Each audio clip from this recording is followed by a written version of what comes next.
The Chicago Theater of the Air.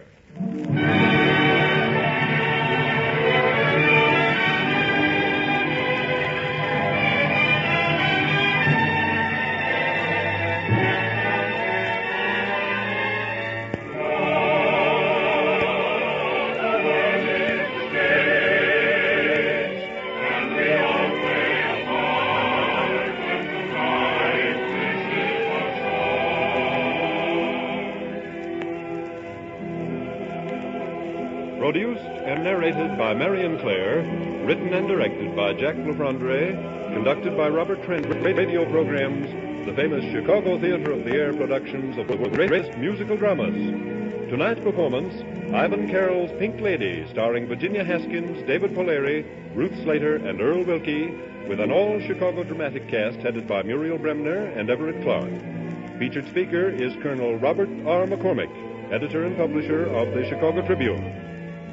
In performing the Pink Lady this evening, we are going back to the French music hall days of more than 40 years ago, a saucy and somewhat daring era in which clandestine romantic conquests seemed to be much the order of the day. Mythical creatures known as nymphs and satyrs chased through the fields and woodlands in constant search of members of the opposite sex. On Wings of Fancy, the Chicago Theater of the Air presents The Pink Lady.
Believe in satyrs. The satyr, you know, is a creature of mythology, half man, half beast. A jolly creature who loves music, wine, and women. Mostly women. At the moment, there appears to be a satyr at large in the wooded suburbs of Paris. His favorite sport is chasing young nymphs here, there, and everywhere. And when he catches one...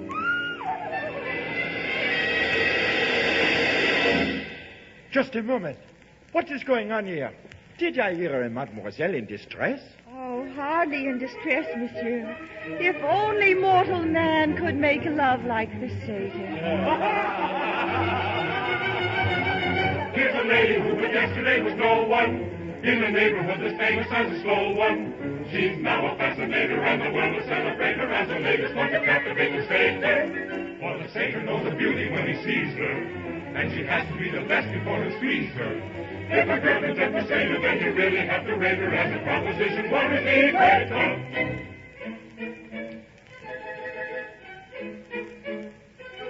Ah, Monsieur Benevol, how could a detective be so cruel as to interrupt the incomparable embrace of a satyr? I have instruction to place the satyr behind bars. Wait. May I inquire how you happen to know that I am a detective?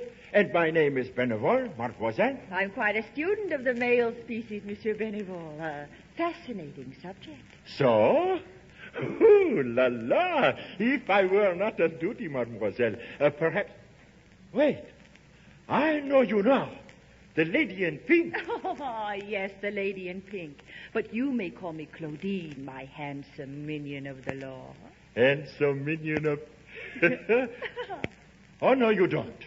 I have heard of your shameless flirtation. You have run out of men, and now you go looking for satyrs, eh? Oh, I could do worse. Except that satyrs' hooves make awkward dancing. Mademoiselle Claudine, I command you, stand where you are. Oh, don't tell me you're going to hold me captive at the point of a gun. Better than that, mademoiselle. A camera.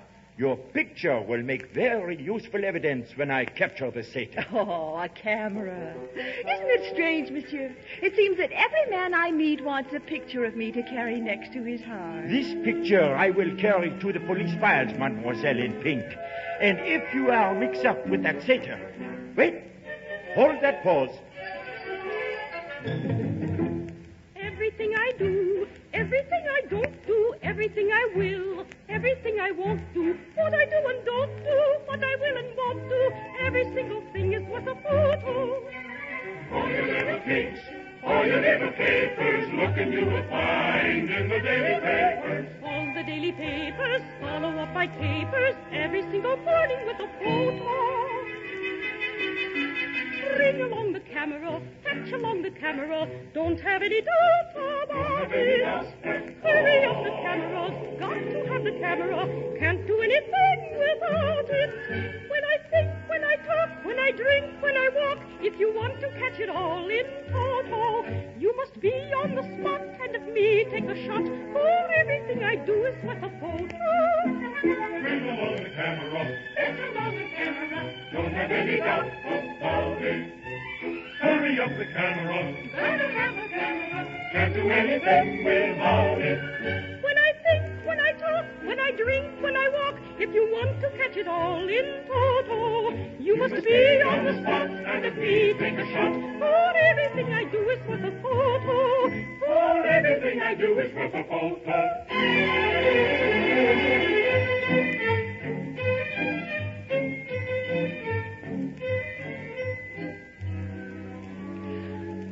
Things look quite interesting, do they not? A mysterious satyr and an even more mysterious lady in pink. Next, we meet another susceptible victim to the pink lady's charms. It's the wealthy and handsome Lucien Garidel, engaged to be married in 6 weeks, but right now enjoying adventure where he finds it. I'm going to be married in June.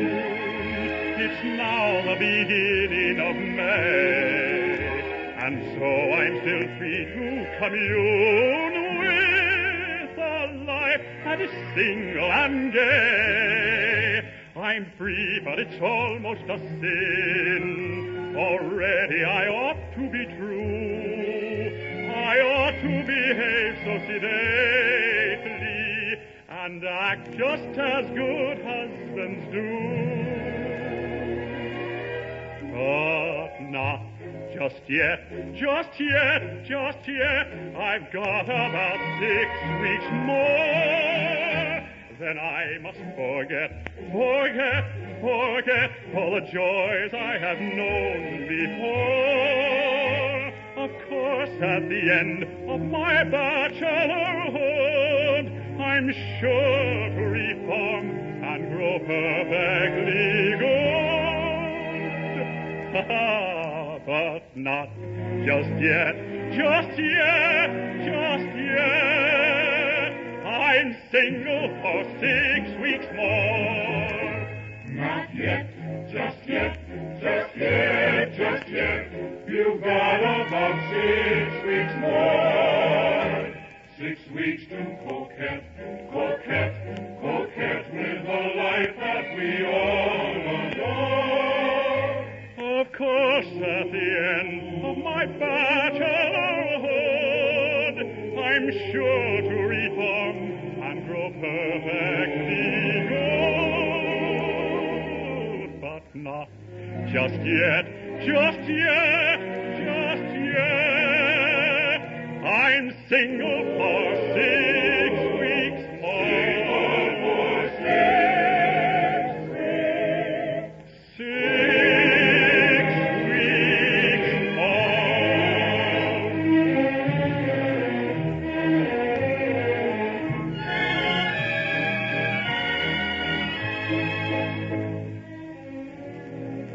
Oh, my handsome Lucia. I was beginning to think you weren't coming to keep our little appointment. Forgive me for being late, Claudine. When I arranged to have lunch with you out here at the suburban restaurant, I was under the impression that it was a secluded spot. I know. And now it seems that everyone in Paris is here on the trail of the satyr. What is this satyr legend? Do you believe there is any such creature? Well, the police evidently think so. There's a detective out here investigating the rumors. A detective? Claudine, if we're seen together, what of Angèle? What did my fiancé think? Oh, it's not very flattering to worry about Angèle when you're with me, Lucia. When love wants to nestle, where does he nest? Close in a maiden's heart. He may for a while, but he soon wants a rest. You've never felt his dart. For love is a cynical charm, and a förliökärita, and for avit in rösten räker and only considers himself. My love is a perfect baby, a beautiful innocent boy. In days that are past he was maybe, but being a baby will cloy. As soon as temptation attacks him, he drops all his habits divine. And then every night up at Maxine's, he squanders his kisses and wine.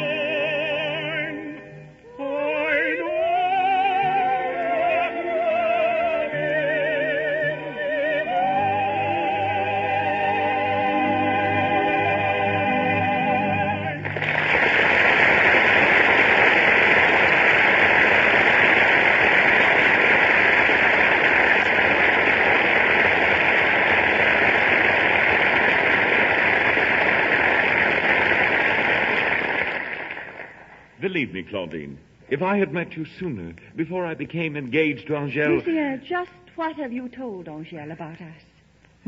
I mean, surely you didn't tell her that you were keeping a rendezvous with a maiden of, shall we say, questionable reputation at a remote woodland restaurant. No. As a matter of fact, I didn't. Since I've been meeting you, I've told Angèle that I'm visiting with an eccentric old inventor named Don Didier, who has a new aviation device that I'm interested in. Oh, an eccentric old inventor with an aviation device. Oh, would any woman trust a man that far? Beautiful lady, when I'm with you, I can dream that there is no one else in the world. An old inventor. How many inventions are created by love?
Choice I'd be, not president, but just he, who plays the violin, the band, the cafe For then I should have a chance, by fiddling to enhance, and fill the arms of romance, the prettiest girls in France. And while I play, my yearning eyes would say,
Beautiful Claudine.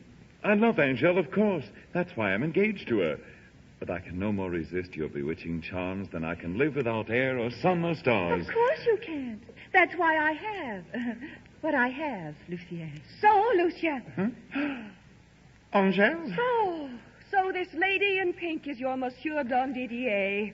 Eccentric inventor, indeed. But, Angèle, this lady I is... don't think you quite understand, Mademoiselle Angèle. Oh, I don't I? It just happens that Detective Benevol informed me that Lucien was keeping a rendezvous with a notorious lady in pink. And everything seems quite obvious to me. Detective Benevol does not make mistakes, monsieur. I have the evidence right here in my camera. I don't think you have all the evidence, Monsieur Benevol. Huh? You see, I happen to be Madame Dondidier. What? Yes, you see, poor Monsieur Dondidier is ill. He has lumbago, poor fellow. He asked his wife to meet me here to talk over his invention. Invention, indeed. Just why haven't you ever invited me to meet this mysterious Monsieur Dondidier, Lucien? I'd like to, Angèle. I really would, but...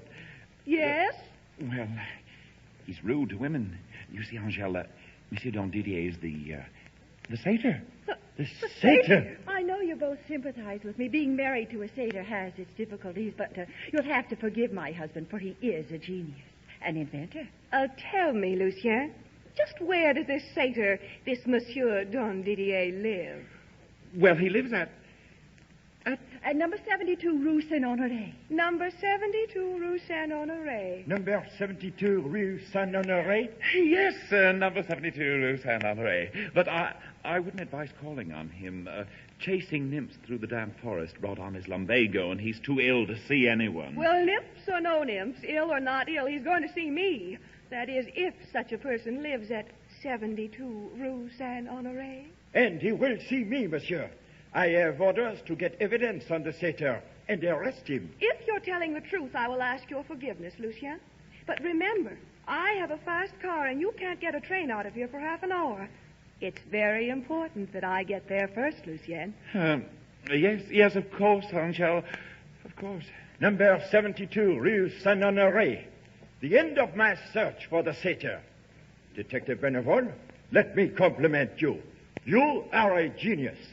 The game becomes 11, Miss, and there is many hours old. The man who gave the guilty kiss will find his hand on his shoulder. He'll tell the big that tried to play this cheeky, ostimating sailor. And he said, I made it just been kissed, and if you resist, you'll find that I insist. That golden one made us curator will have to go with him.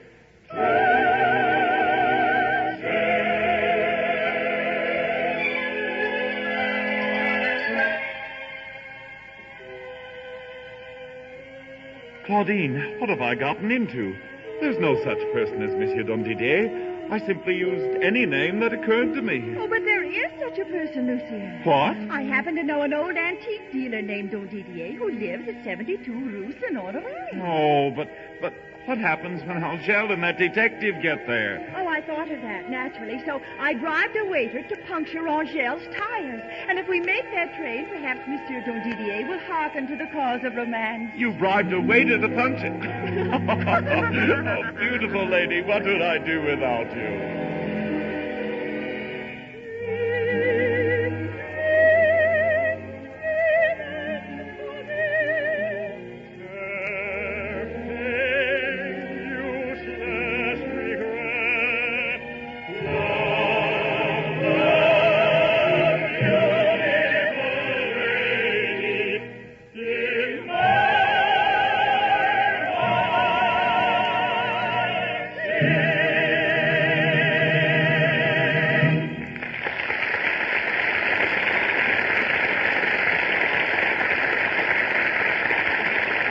This is an original Chicago Theater of the Air production of The Pink Lady, an operetta favorite of more than 40 years ago.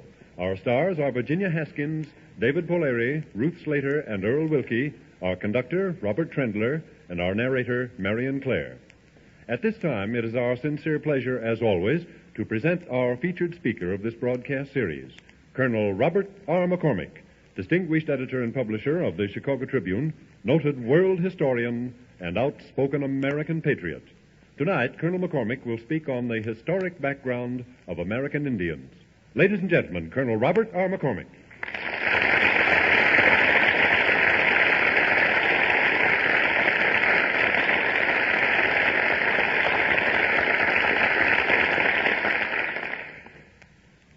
Indians by one of them. Our histories depict Indians as enemies. They fought with the French against the colonies in the French and Indian Wars. They fought with the English against the states in the Revolution in the War of 1812. They fought the white man's advance right across the country. We look upon them, therefore, as treacherous, cruel, wielding scalping knives and burning prisoners alive. Our enmity has blinded us to their accomplishments. Their original contributions to permanent society were the birch bark canoe, laced and board snowshoes, and the moccasin to wear with them. Their birch bark canoes could accommodate up to 30 men. South of the birch country, they made inferior canoes of elm bark. White men did not learn to use birch bark and only to make wooden snowshoes. In Florida and British Columbia, they had large dugout canoes for navigating the ocean. They invented the dog sled and the dog pack. They invented the teepee with ears to let smoke out on the lee side, which they fastened with original knots. Indians followed trails, chose the best walking in the shortest distances, considering topography and fords. When they used canoes, they followed portages between navigable waters. When trees fell across the trails, they walked around them. Even after they received steel axes, they did not cut out their trails. All the Indians erected palisades. Some of them made large houses of rude boards with their stone axes. They used wooden army until muskets made it useless. They had a currency in the form of wampum. They gave us corn, squash, beans, pumpkins, root beer, maple sugar, and tobacco. They gave us the pipe and the cigar. The Turks, I believe, produced the cigarette. They used fish to fertilize the corn hills. They harvested wild rice and ate off wooden dishes.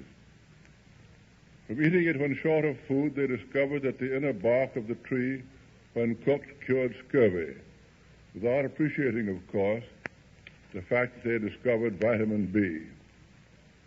They used boiled bark and green oak leaves as antiseptics. They also ate all forms of wild fruit, honey, mushrooms, insects, snakes, acorns, dandelions, burdock, and a number of roots.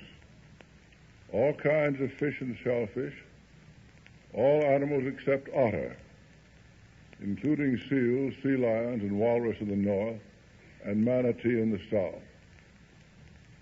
They sucked sugar cane wherever it was found, but did not extract the sugar.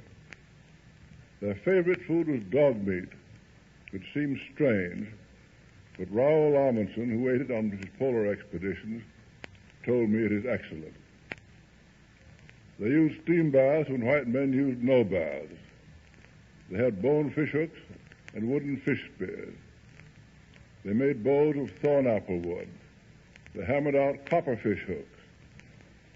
We know there was trade in copper between them because Verrazano found Indian women at Newport, Rhode Island, with copper bracelets. That there was trade in flints because we find arrowheads far from flint rocks. They probably traded in bowwood and perhaps birch bark canoes. They used deadfall traps and fish traps. They worked with stone blades and bone needles. They were masters in basket making, and for musical instruments they had rattles, drums, and flutes. They invented lacrosse and had a game resembling pell-mell.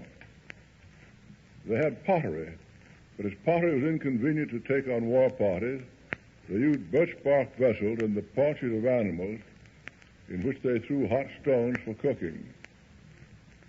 Indians could count up to 1,000, doing it by tens with their fingers, but of course did not understand the decimal system. They knew the time of day generally from the position of the sun. They counted time by days, moons, and seasons. They had picture writing, which was also art. They made a form of statuary and totem poles, which they also colored. They decorated themselves and even their pipes with feathers. In the horse country, colored horsehair were decorations. Bear claws were worn as trophies of the chase. The Indians of the Southwest had masonry houses, new weaving, grinding of corn by hand, and smoke writing. Recently, a prehistoric mummy was found in South Africa, wrapped in a sheet 80 feet long. Writers on their habits, their customs, and their government seem very superficial. Some even suggest that they belong to the lost tribes of Israel, pointing out such similarities as the law of revenge and tribal customs. They ignore the fact that this was true of all primitive people. Families grew into tribes, and the old man was the boss. The head of the Roman family had more power than any Indian chief. They had their forms of asylum like other early people. There were a number of Indian language, probably from a common source. They practiced polygamy, promiscuity, and incest. The torture of prisoners was a practice of sadism. They were extremely infertile, and because of the lack of child food, mothers nursed their children for several years. This, combined with their warfare, kept the population down. There were a variety of inheritance customs among the Indians. Clark Whistler in The American Indian says, both male and female inheritance are recognized according to the respective social areas. In a very considerable part of North America, at least, the teepee, furniture, and all food was the property of the woman, regardless of whether descent was reckoned in the male or female line. J.K. Dixon in The Vanishing Race says, they bury with their dead all the belongings of the deceased. When the great chief Spotted Tail died, they killed his 2 ponies, placing their heads toward the east. The war bonnets and war shirts are folded away with the silent dead. Among the Crow Indians, before dying, a man might call out that he wished to give 1 or 2 horses to his wife or son, and such a wish was respected, though the bulk of the herd would fall to the brother's share. Sacred objects and ceremonial privileges were often bequeathed to the eldest son. The succession was irregular, not necessarily following either paternal or maternal line. On the Pacific slope, and among the Hupa, varying lengths of river shore were held as private fishing rights by heads of families, and these rights passed from father to son and were always respected. Property marks were placed upon weapons and implements by the Indian tribes. A hunter established his claim to an animal by his personal mark upon the arrow which inflicted the fatal wound. Among the Indians of the Eskimo, it was customary to bury the dead, those articles with which were the personal property of the deceased, either man or woman. In some of the tribes, the distribution of all property of the dead, including the dwelling, formed part of the funeral ceremony. The Navajo and Hopi inheritance laws stem from a curious Mormonism and an even more curious sense of hospitality. Navajos and Hopis picked up and discarded wives rather freely. Sometimes a number of wives are around at the same time, the children get considerably mixed up. Also, the terms father and uncle are considerably confused. It seems an uncle under the laws of hospitality is accorded privileges which frequently make him the true father. The tribe knows these various relationships and straightens them out. When I was in the Army, an Indian soldier came to me and said he wanted to stop the allotment to his wife. I asked him why, and he replied, "She is married again." I then found out that our government recognizes polygamy among the Indians. Strange to relate, hundreds of years before our Constitutional Convention, 5 Indian tribes, the Cayugas, Mohawks, Oneidas, Onondagas, and Senecas, combined to form the Iroquois, and were afterwards joined by a 6th tribe, the Tuscaroras. As they were more agricultural than their neighbors, the Iroquois could live more compactly and were stronger. Their time of greatest strength was when they obtained muskets from the Dutch, with which they exterminated the Hurons and drove all their neighbors far away. Their power ranged from Maine and Virginia to Wisconsin and Illinois. They were conquered by General Sullivan in the Revolutionary War. Because of the Wyoming and Cherry Valley massacres, he destroyed their villages and crops, marveling at the extent of their cornfields and orchards. The origin of the paddle is lost in history, but the double-bladed paddle, I believe, originated with the Eskimos. The Eskimos also originated the parka, which we wear in the North Woods, and they originated watertight boots of sealskin centuries before the rubber boot. In 1763, the Indian Pontiac united almost all of the Indians east of the Mississippi in a union against the white man, which had many successes but was defeated in the end. Indian powwows were meetings either of tribes or of leaders of tribes. The Indians were prone to oratory and verbosity. There was no voting at these meetings, and decisions had to be reached by unanimous vote, much as in the ancient Polish kingdom. There were a number of very skillful Indian generals, of whom the Sioux Sitting Bull and the Apache Geronimo are the best known. Geronimo was only captured by treachery. Of all the Indians, the Creeks accepted civilization first and reached the highest form. In the recent war, a 1/8 Cherokee named Joseph James Clark was an admiral in the American Navy, and on the occasion of a victory, uttered a war whoop from the bridge of his ship.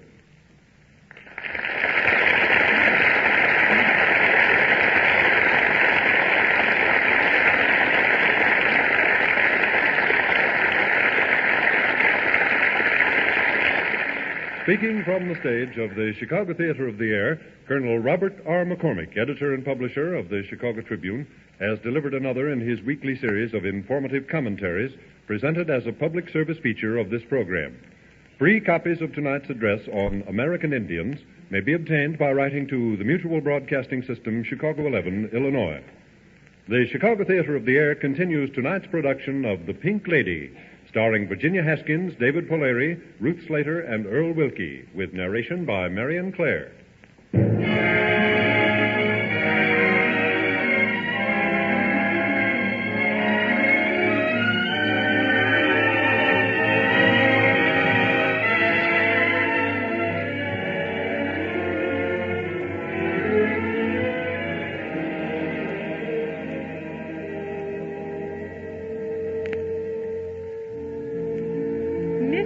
Mythology and romance are abroad this night. An elusive satyr is said to be roaming the woodlands of Paris, the object of an intensive search by Detective Benevol. Strangely associated with the satyr is a beautiful young lady in pink named Claudine, who has been keeping rendezvous with the handsome young Lucien, who in turn is engaged to marry the lovely Angèle. Angèle has discovered this clandestine romance and has been told that the lady in pink is the wife of Don Didier, an eccentric inventor with whom Lucien has business.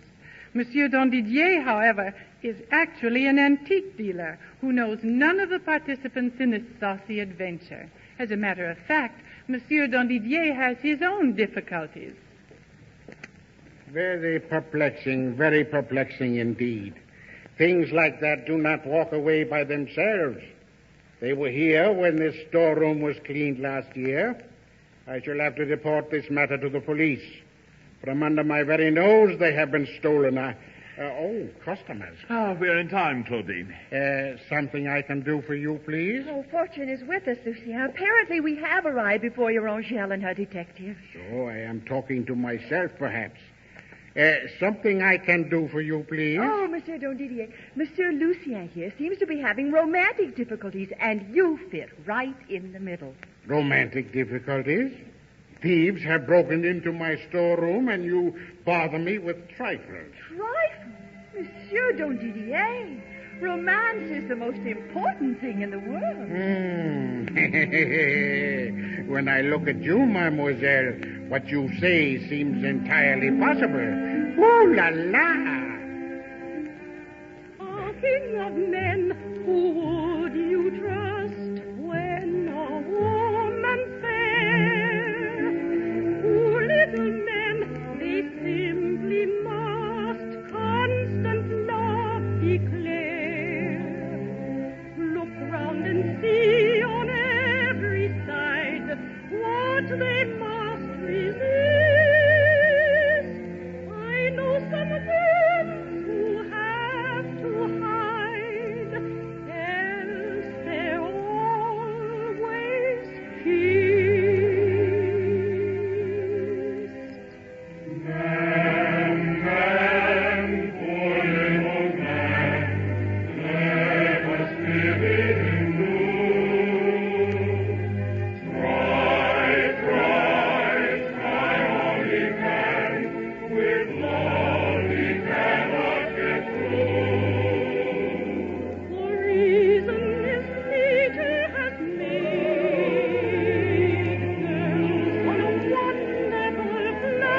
Oh, no. At my age, I must think of other things. Listen carefully, monsieur.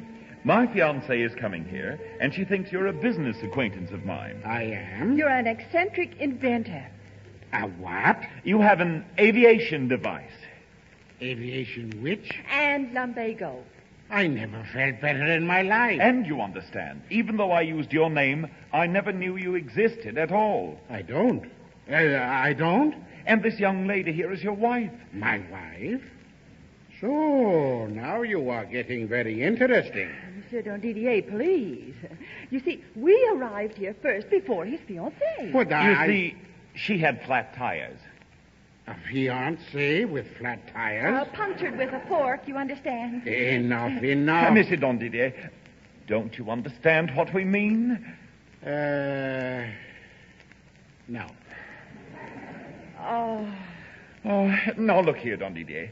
When a man's done something he shouldn't do, he wants to hide it. He has to set up an alibi. You're my alibi. I was having lunch this noon with me. With you, I have no appetite for food, mademoiselle. While we were dining, in came the young lady I was engaged to. Now, what was I to do? Monsieur, I tell you I have my own troubles. Thieves in my storeroom. I introduced Claudine as your wife. But I... Johnny. Tell me more. My fiancée demanded your address. Claudine gave this address, and we rushed away to find you. Luckily, we're here ahead of Angèle and her detective. There, that's the whole story. Simple, isn't it? Oh, yes. Very simple. Young man, young lady, I refuse to be a party to any deception such as this. What a perfectly beautiful set of antique candlesticks. How much are they? I say I refuse to be a party to 7,000 francs. Claudine, you think of everything. Shall we make the price an even 10,000 francs, monsieur? Well, it will be the first lie I ever told at this price. There's just one more thing, Monsieur Dondidier. Yeah? You're a satyr. A what? A satyr, monsieur. I told Angèle you were a satyr. So when she gets here, you must behave rather awful. You must be shocking. Embrace the girl and try to kiss her. Kiss her? What? I am an old man. What of my blood pressure? The ruder you are, the better. You're a satyr with lumbago. Oh, you are absolutely crazy. Lunatics I have in my shop. Lucien, isn't that the most stunning antique mohair love scene? Ah, yes. Perfectly devastating. 10,000 francs, monsieur. And I am a satyr with lumbago.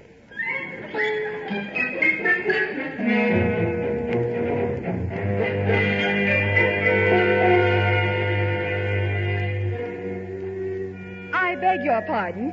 My name is Angèle. Are you Monsieur Dondidier? Mademoiselle, I am going to kiss you. Ha! A satyr. I knew it the moment I laid eyes on him. I am going to kiss you with lumbago. No. Oh, no, don't you dare. Don't you... Oh, help! Help!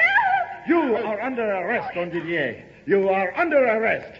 Detective Benevol has caught the satyr in his lair. He kissed me on the cheek, did Dondidier. Yes, he did. Oh, he did. Shocking language did he speak, did Dondidier. Yes, he did. Oh, he did. Oh, my temperament is cold and my dignity is great. Certainly is. My assailant, he was bold, and he didn't hesitate. But he kissed me on the cheek, did Dondidier. Yes, he did. Yes, he did. Yes, he did. Did he do it, didn't do it, did he? Johnny did. Did. No, I didn't. No, I didn't. Oh, I told you. Johnny didn't do it, what did Johnny do? Johnny did it, and he did it just as I have told you so. Johnny did. Johnny didn't. No, I didn't. Johnny did it. Johnny did it, and he did it just as I have told you. Johnny did it, and he did it just as I have told you. And there'll never be a mystery about Dondidier. For he did it, yes he did. For he did it, yes he did. Oops, I didn't lie,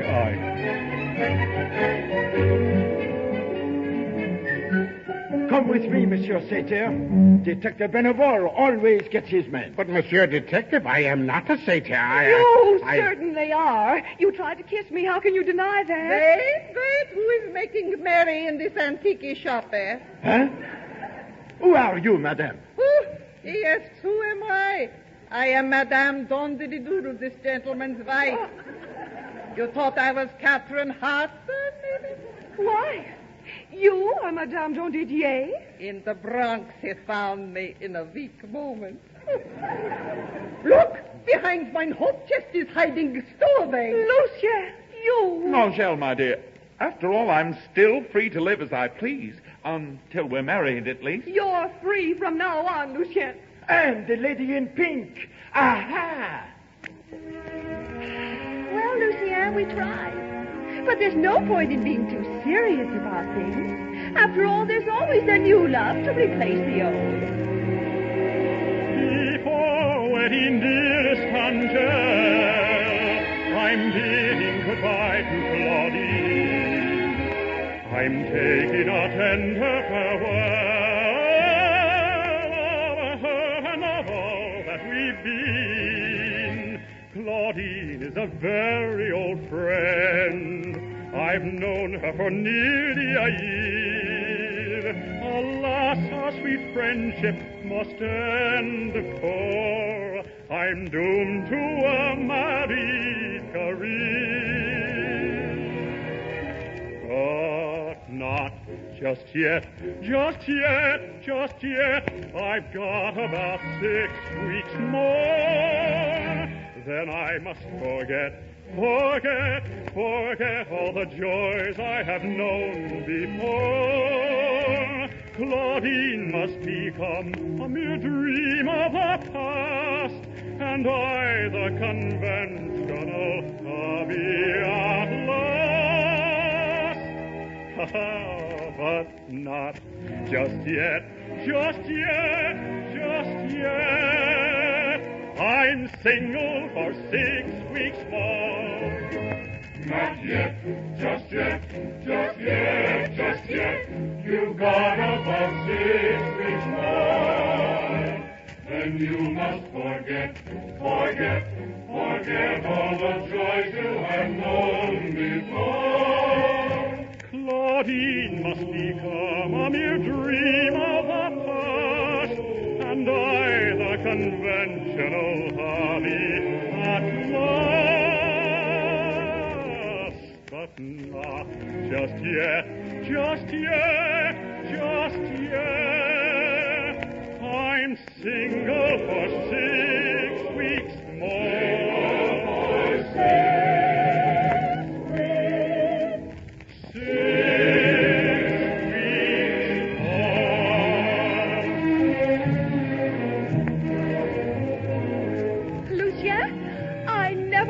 See you again. Angèle, this was just a final fling.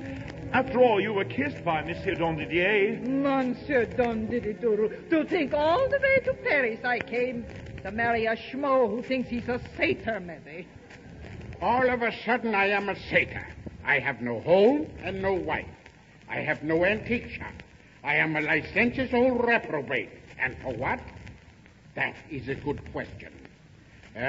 Shall we attempt to answer it, my dear Benevol? Come with me, Monsieur Dondidier.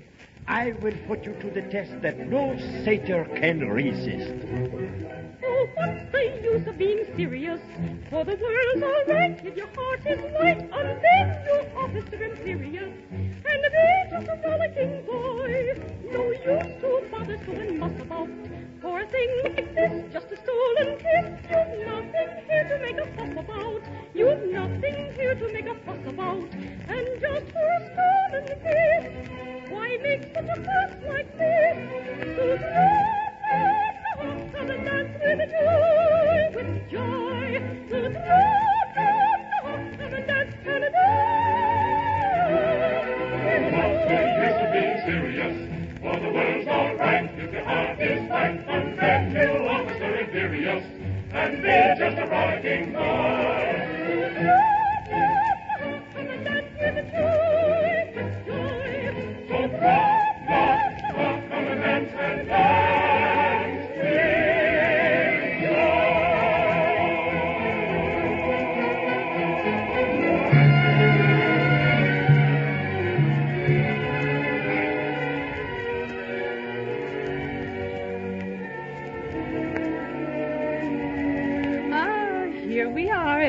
Parisian ball. Among the dancers, we find Detective Benevol escorting Monsieur Dondidier, who is attempting to prove that he's not a satyr. We also find Lucien in search of his Angèle, while the mysterious lady in pink flirts shamelessly with all the gentlemen who come within her gaze.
Monsieur Dondidier, this is more interesting than your antique shop, oui?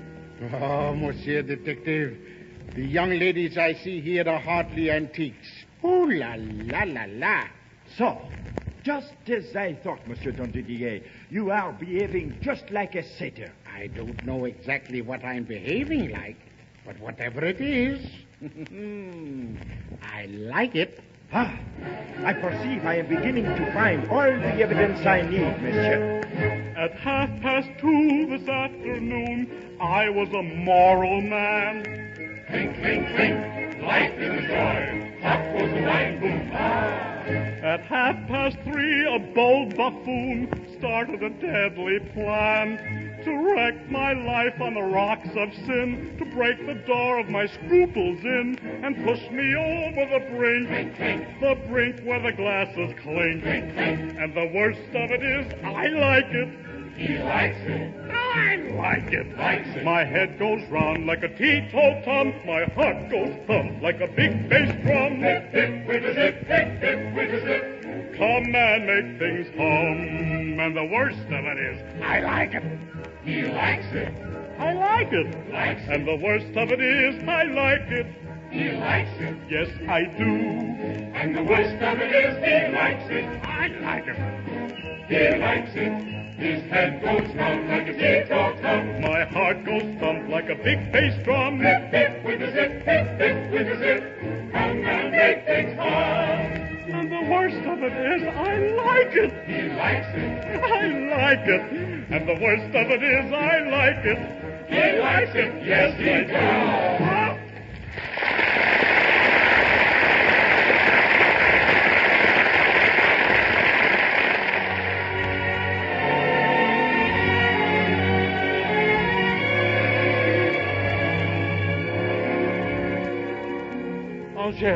Angèle, I've looked everywhere for you. Lucien, I don't want to talk to you.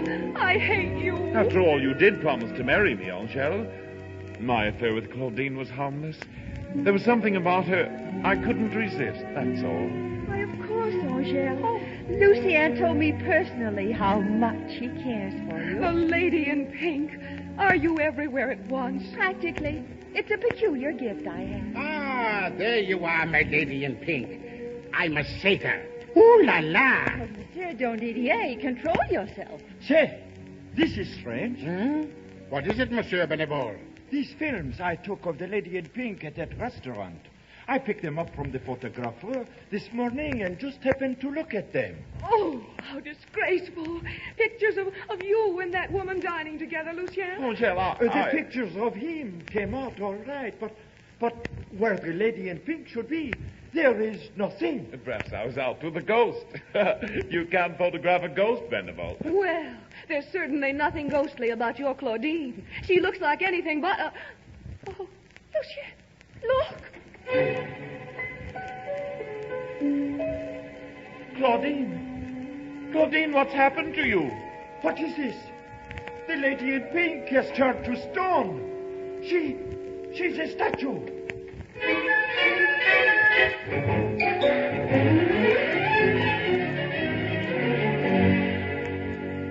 I cannot believe it.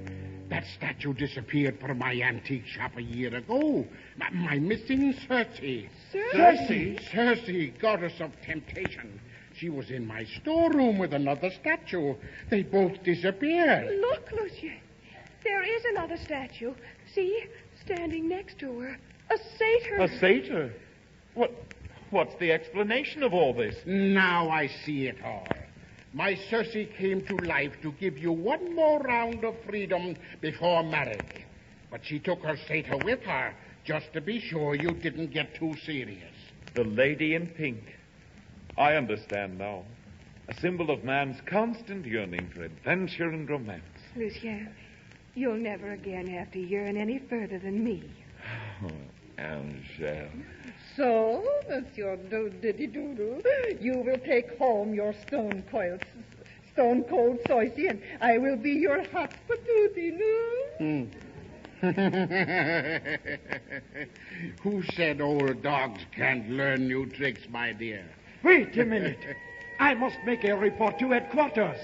Won't somebody explain this whole thing? My dear Monsieur Detective, no one has ever been able to explain love and romance. And perhaps it's just as well. Yes, just as well. Doodly-Doodle, stop looking at Circe. You think you are Charles Boyer, maybe?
Produced and narrated by Marion Claire, conducted by Robert Tremblay, written and directed by Jack LaFondre, this has been an original Chicago Theater of the Air production of The Pink Lady by Ivan Carroll, starring Virginia Haskins in the title role, David Poleri as Lucien, Ruth Slater as Angèle, and Earl Wilkie as Gondedier. Featured speaker, Colonel Robert R. McCormick, editor and publisher of the Chicago Tribune. Performance rights were granted by the Thames Whitmark Music Library. Heard in synchronized speaking roles tonight, Muriel Bremner as Claudine, Everett Clark as Lucien, Sandra Guerre as Angèle, Carl Cronkey as Don Didier, Norman Gottschalk as Benevol, Hope Summers as Madame Don Didier. This is Lee Bennett cordially inviting you to next week's Chicago Theater of the Air production, The Chocolate Soldier, starring Virginia Haskins and David Poleri. This is the Mutual Broadcasting System.